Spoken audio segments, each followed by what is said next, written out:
Okay. Yes, sir. Full screen, please, sir. Yeah. Yeah. Okay, so I'm going to be talking about injuries around the hip in children. So to give you an overview about what we are going to be discussing, so I'm going to be talking about the limping child, as this is probably one of the commonest presentations that a child presents to, and that's usually around problem around the hip. We'll talk about common acute hip presentations, assessment and management of these problems. This has been discussed in a separate section, some of it in the pediatric elective side, so I'll not go into detail, but more as an algorithm as to how to go about assessing.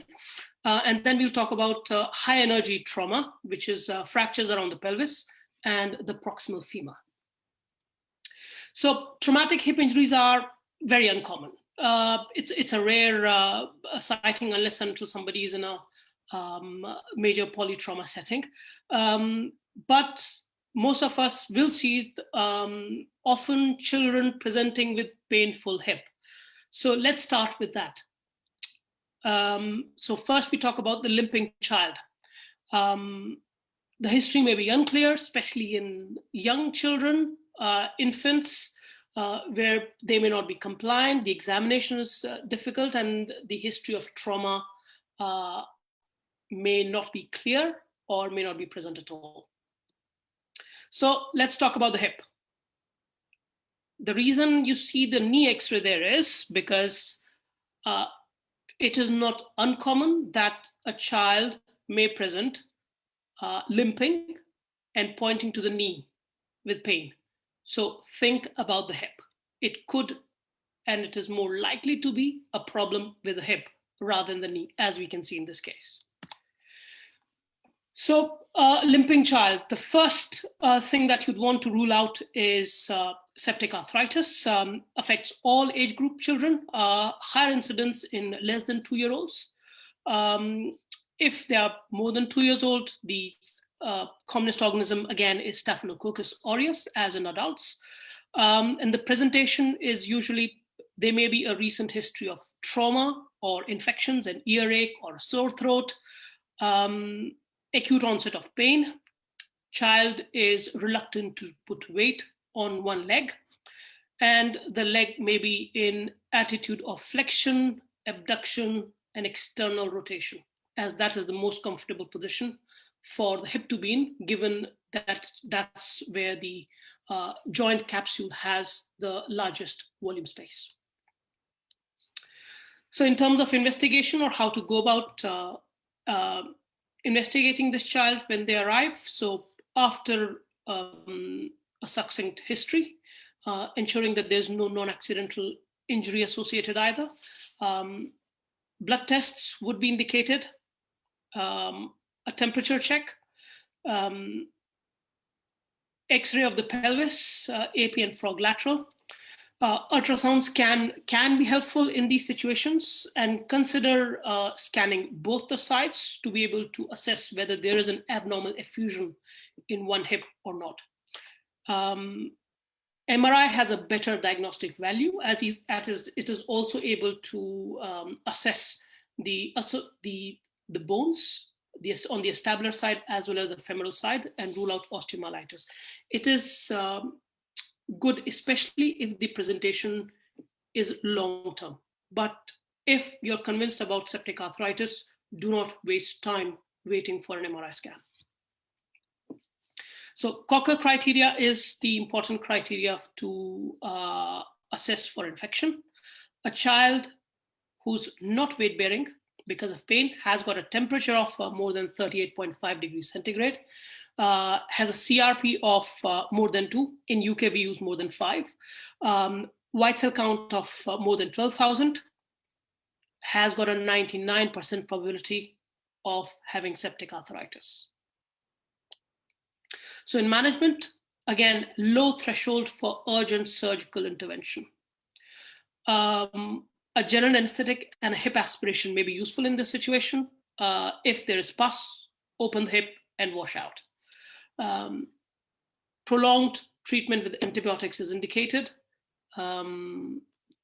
different countries and different hospitals have got different choice of antibiotics and the duration, but normally it is about 4 to 6 weeks, partly IV and then partly oral. The second differential diagnosis could be DDH.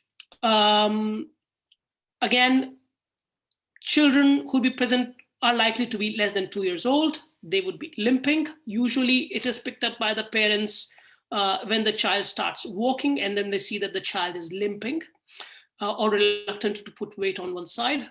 The thigh creases may be abnormal. And the risks factors for DDH would be firstborn, breech presentation, a family history of DDH, and other packaging disorders such as metatarsus adductus or tibial torsion.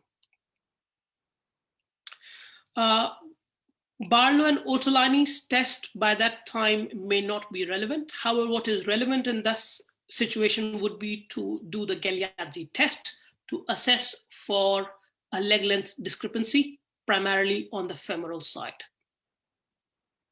Again, investigations, if the infant is less than 6 months old, then an ultrasound scan.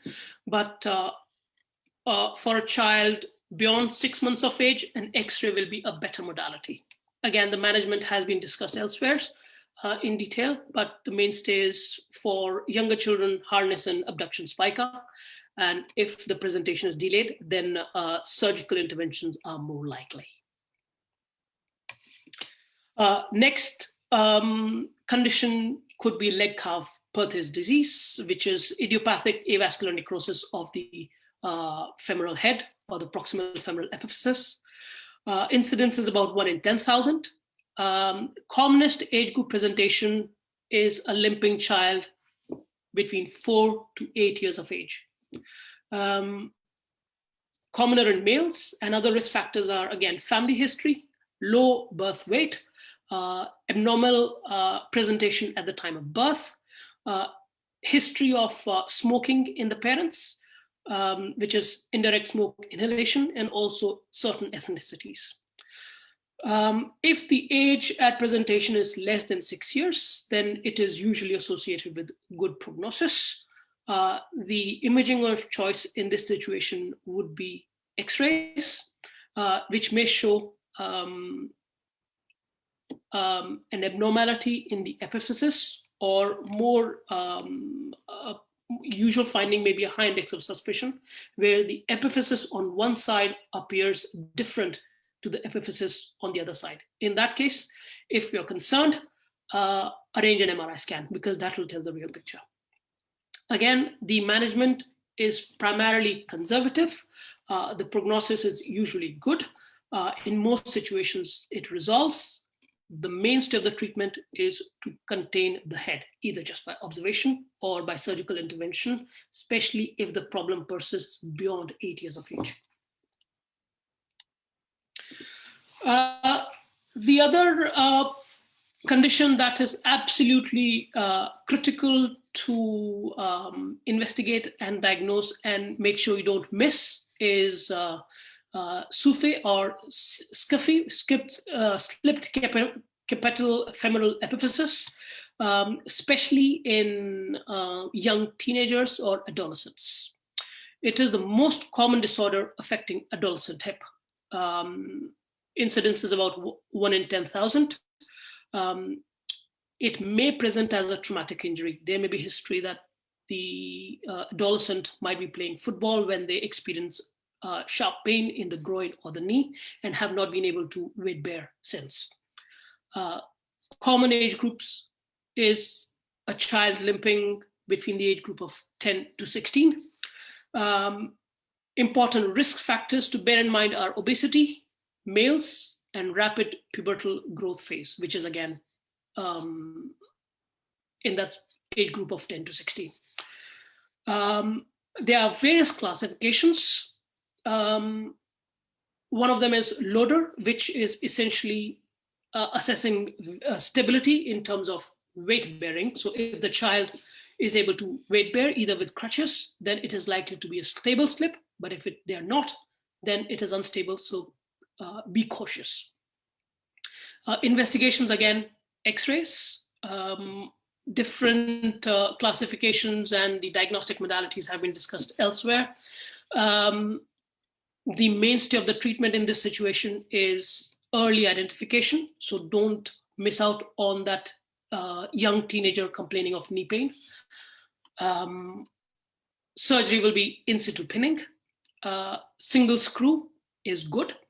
And think about endocrine disorders. And if you're thinking about endocrine disorders, think about pinning the contralateral side before that slips too. Now, having discussed the limping child or non-traumatic or low energy injuries, let's move on to high energy injuries around the hip. Let's talk about pelvic fractures first. They are uncommon. About 1% of all the pediatric fractures that you might see might be a pelvic fracture. They are generally pedestrian versus motor vehicle. They can be ring fractures, wing fractures, which is the iliac wing, acetabular fractures, and then avulsion fractures, or the epiphyseal injuries around the pelvis, and these are the low injury category. Pelvic ring fractures, unlike adults, there is a higher incidence of lateral compression fracture in children. And the reason for that is the bone elasticity. Thick periosteum, cartilage absorbs energy more efficiently, and the joints are also more elastic. And the other reason for lateral compression is that generally it is the pedestrian running across the road being hit by the car from the side.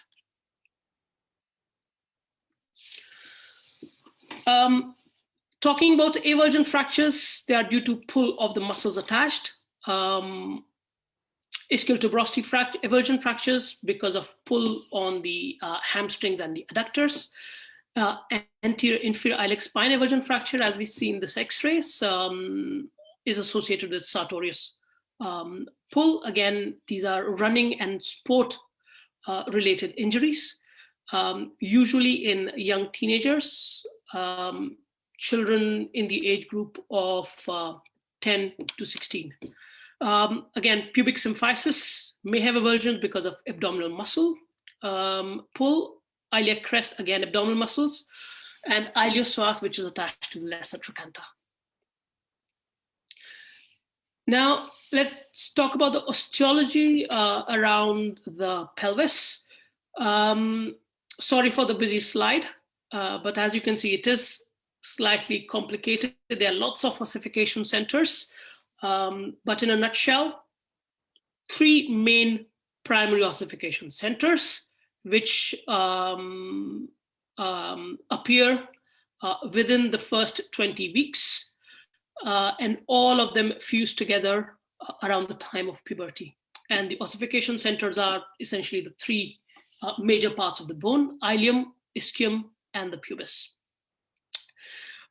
Acetabular growth is particularly important in this age group. It happens through interstitial growth in the triradiate cartilage.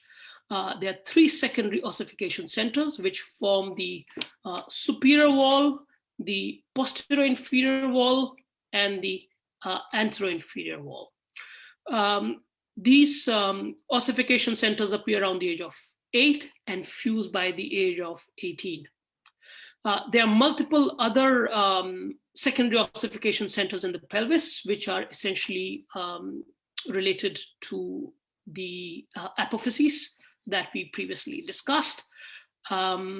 Important one is the iliac crest, which appears at the age of 13 to 15 and fuses by the age of 15 to 17. This ossification center is particularly important because there's a classification called the Risser classification, which is used to assess the remaining growth and the impact, especially used by spinal surgeons to assess whether a scoliosis or a spinal deformity is likely to worsen or not. Okay, talking about pelvic fractures, there are multiple classifications. I'm going to discuss two here. The first one is tile classification, which is essentially to assess whether the fracture is stable or unstable. And type A is, which is stable both rotationally and vertically. Because in children, it is not an uncommon finding with the pelvic ring fractures that only one bone is fractured and the fracture is not progressing across to the other side of the ring. So it is more likely to be a stable injury. Type B is, which is stable vertically. So these are the open book kind of injuries. And type C are unstable rotationally as well as vertically. So they are, it's opening up as well as it is unstable in the vertical plane. The other classification is Toroid Classification, which is essentially to do with the location of the fracture and also a component of stability. So type 1s are avulsion injuries, type 2 are iliac wing fractures, 3 are stable ring fractures, and 4 are unstable ring fractures. So fairly simple and easy. Talking about management of pelvic fractures, again, ATLS protocol is important. These are high energy injuries. There may be other more life-threatening injuries around the head, chest, spine, or the abdomen. Even in children, pelvic, although lateral compression injuries are more common, pelvic binder is still advocated and is a part of the pediatric trauma protocol because that is primarily to do with reducing the hemorrhage while the child is being transferred from the site of the accident to the hospital. So have low index of suspicion of pelvic injuries with high energy mechanism and have a low threshold for putting on a pelvic binder. A simple sheet kind of a pelvic binder is sufficient, and it should go at the level of the greater trochanters rather than the iliac wings. Again, bruising may give you an idea that there could be a possible pelvic injury. Make sure to rule out non-accidental causes of the injury. X-rays may not reveal an injury in 50% of the cases. Therefore, CT scan is the gold standard and should routinely be performed as a part of the trauma series from the chest down to the pelvis, and may or may not include the head and the neck.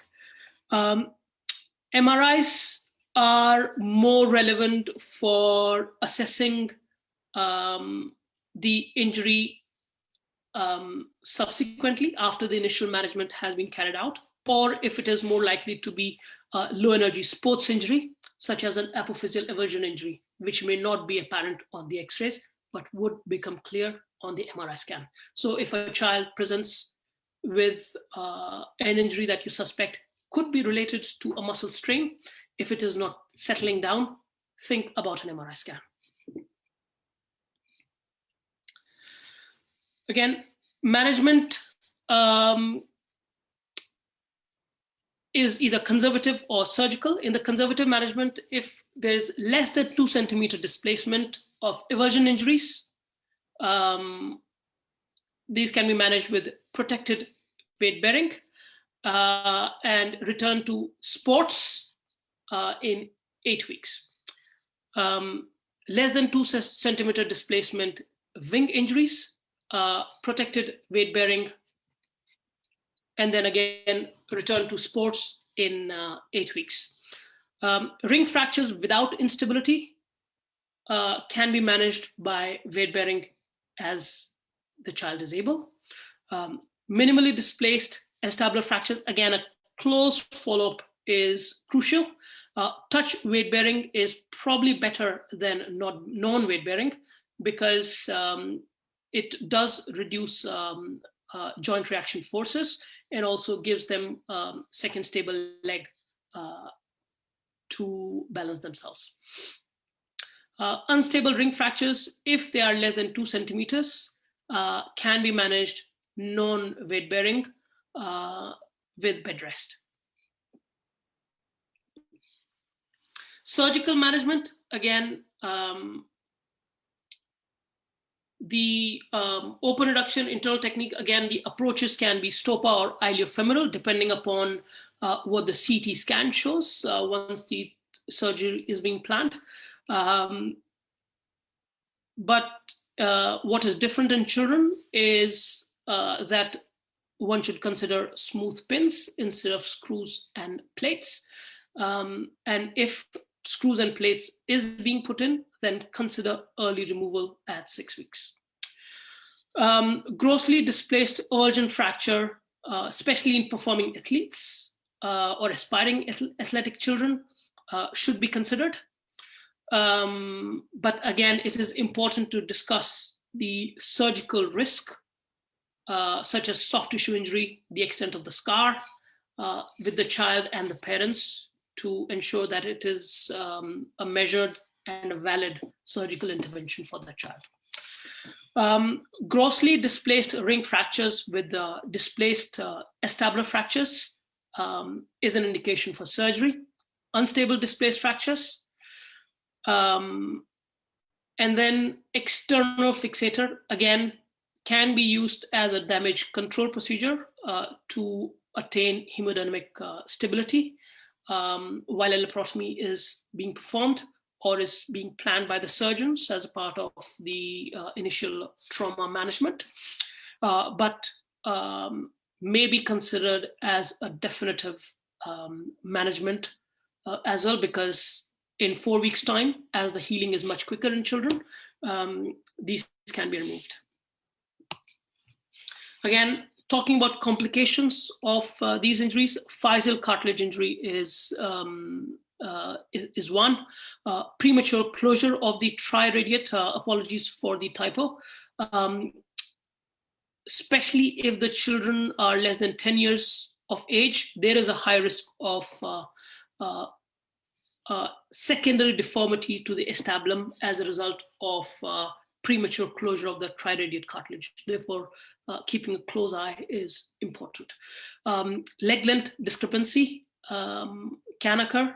Malunion, non-union, nerve injury. Either it can be primarily as a result of the injury, especially if it is involving the sacroiliac joint, or it can be secondarily as a result of a surgical intervention. Heterotropic ossification, avascular necrosis of the head, and also osteoarthritis as a long-term sequelae of injuries which are involving the acetabulum. Talking next about traumatic hip dislocation. Again, it's a high energy injury, usually associated with road traffic accidents. Low energy injuries can happen in children less than 10 years of age with sports. 80% of these dislocations in children are posterior, more common than hip fractures. There is a high risk of AVN, therefore they have to be treated as surgical emergency and reduced within 6 hours to prevent excessive risk of AVN. The children may present with leg in slight flexion, adduction, and internal rotation as the head is hooked under the posterior aspect of the acetabulum. There may be a leg length discrepancy, and the child may have a foot drop because of pressure on the sciatic nerve. Again, investigations of choice. The first modality would be a plain radiograph, AP and lateral view of the pelvis. It is also important to get another X-ray done post-reduction to assess for joint congruity. In that case, do look for incongruity of the joints, especially compared to the other side. because that will indicate that there may be an incarcerated intra-articular fragment or an osteochondral fragment. In that case, MRI scan or a CT scan would be indicated to assess the injury further. Closed reduction under general anesthetic preferably is indicated at the earliest. There are studies which show that the risk of AVN goes higher if the reduction is performed more than 6 hours after the initial injury. Before the reduction, it is important to assess for neck fractures. And therefore, it is important to reduce these fractures under X-ray or image intensifier control in the theater to ensure that there is no physeal or neck fracture. The reduction is performed by traction with a knee flexed and gentle rotation maneuver.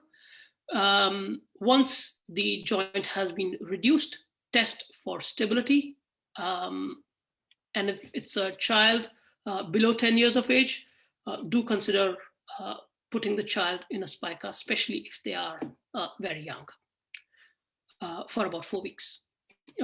Open reduction, again, the approach should be in the direction of the dislocation. Posterior is the commoner dislocation, so therefore posterior approach is more likely approach that one would have to take. The indications for open reduction would be non-concentric reduction, identified on the X-rays and the CT scan, intra-articular fragments which need to be reduced or removed, and also unstable rim fractures, which are making the hip dislocatable on initial assessment after reduction. And also if one is unable to reduce closed. Then complications, there's an AVN risk of 3 to 5%. Children who have had dislocation of the hip may show coxa magna as they grow and in adulthood, but it is not associated with any grave consequences by itself. There's also a risk of redislocation, especially if there are associated rim fractures, and also a risk of sciatic nerve injury, but more often than not, the sciatic nerve injury will resolve after the reduction. Now talking about proximal femur fractures, again, rare fractures, they are, again, a high energy injury, but they may also be associated with low energy, especially if there is an underlying metabolic bone disease or tumor. And also, especially if you see these fractures in non-walking age group or below 4 years, then it is important to rule out non-accidental injury. Again, the classification for these fractures is Delbert classification. Type 1 is transphyseal, which happens across the growth plate, and understandably it has the highest risk of avascular necrosis.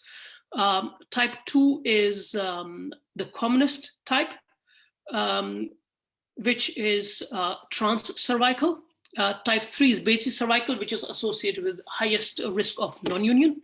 And type 4 is essentially intertrochanteric, the best blood supply, and therefore the best outcome.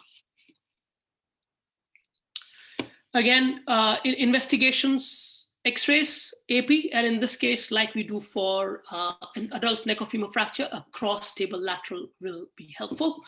But if the fracture is visible on the AP, then there's not much relevant point of subjecting the child to pain with a cross-lateral. However, if you're suspecting a fracture with the mechanism and the presentation, but the x-rays are not showing any clear fractures, CT scan could be performed in centers where there's no MRI. However, MRI is a better diagnostic modality, especially to rule out undisplaced fracture, as the thickness of the slices is much less as compared to a trauma CT scan, which may be about 2 millimeters and therefore may miss undisplaced fractures. And further MRI scan will also be helpful to identify pathological fractures. Again, in management, conservative with close reduction and spica is rarely indicated. The mainstay of the treatment is surgical in these cases, because with close reduction and no fixation, there remains a risk that the fracture could displace, and then it might require a delayed surgical intervention with a worse outcome. Therefore, it is more likely that if we are reducing it or stabilizing it, we should pin it. The close reduction and percutaneous fixation is useful in type 1 to type 3. Depending upon the age of the child, one can either use pins, especially if it's a child less than 4 years, or cannulated screws in older age group children. Close reduction can again be performed with certain maneuvers, which is gentle traction, abduction, and internal rotation. And that should reduce the fracture. However, if the fracture fails to reduce with close technique or are unable to achieve a near anatomical reduction, then an open reduction may be indicated. For type 4 fractures, a sliding hip screw and a plate fixation, just like a DHS in an adult intertrochanteric fracture, may be of benefit. Again, to supplement the pinning, in a younger child, consider spica casting to add further stabilization. And also, in all age groups, it is important to consider early removal of metalwork, and also one should take care not to cross the physis if one can avoid it, especially in type 2, 3s, and 4s. And if one needs to cross the physis, then single smooth screw or pin may be a better option. Talking about complications, again, the big risk is avascular necrosis. With type 3 fractures, there's a risk of coxa vara, where the neck shaft angle may be less than 120 degrees. Coxa valga can also happen, especially with injuries around the trochanter and early fusion of the GT epiphysis. Non-unions, leg length discrepancy, and also a risk of chondrolitis, especially with metalwork being put in to stabilize the fracture. So please do take care not to breach the cartilage. Thank you. That'll be all from my side. Thank you so much, Mr. Amit Vats, for this very interesting and very valuable presentation. Thank you so much, sir. Pleasure. Thank you. We are ready to receive questions to Mr. Vats.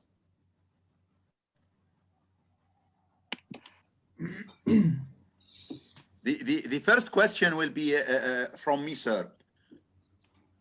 In a very young age, about maybe 4 or 5 years, what's the best option for treating AVN in post-traumatic cases?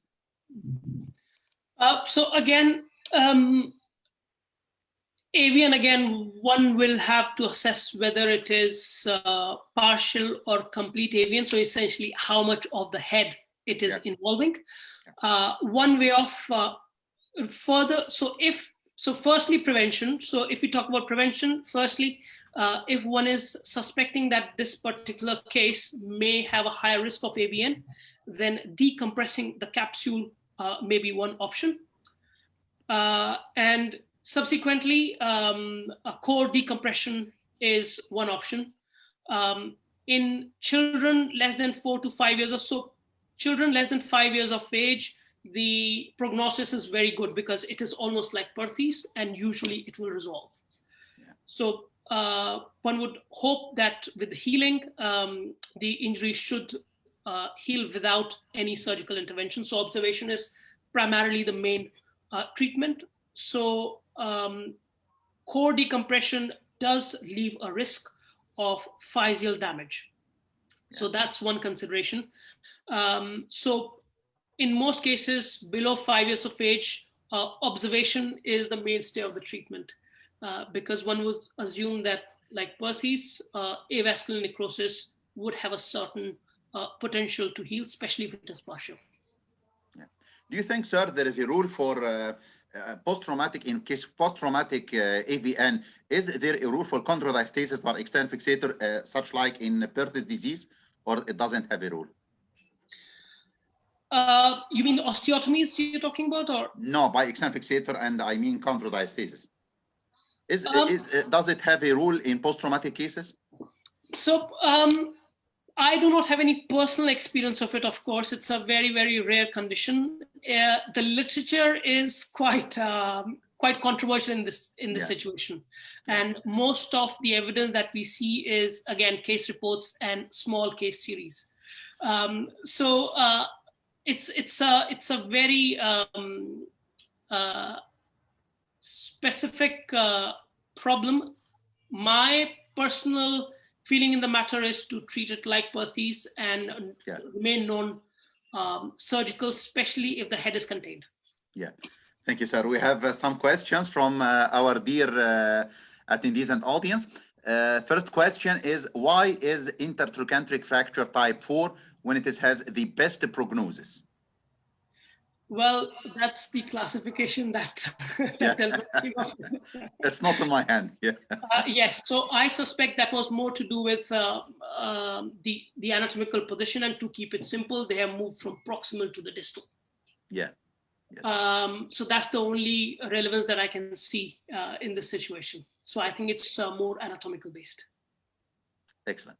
Another question, after which time do you prefer to remove the DHS in basal neck fracture in a child 12-year-old?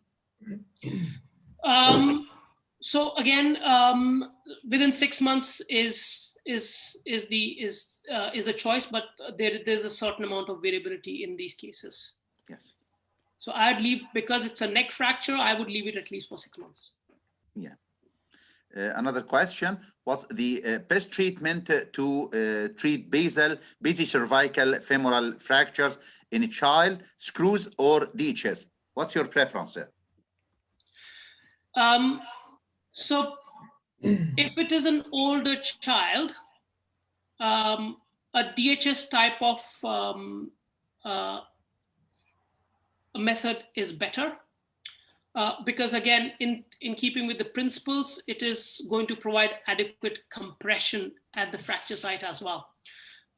With the screws, we do not have a dynamic construct. So therefore, there is also a chance that as the fracture compresses, there is a chance that it may further progress into the physis.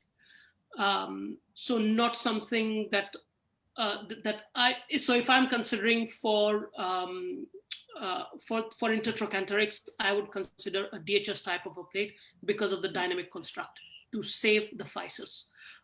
In younger children, especially if they are very young, less than 5 or 6, then I would go more towards pins rather than any other instrumentation. In between, pediatric sliding screw and plate construct. just like we would for a femoral osteotomy. Yes, sir. We have 4 questions. 2 of them you have already mentioned, sir. The third question, what is the best direction for cannulated screws in type 2 and 3? So again, it depends upon the dislocation.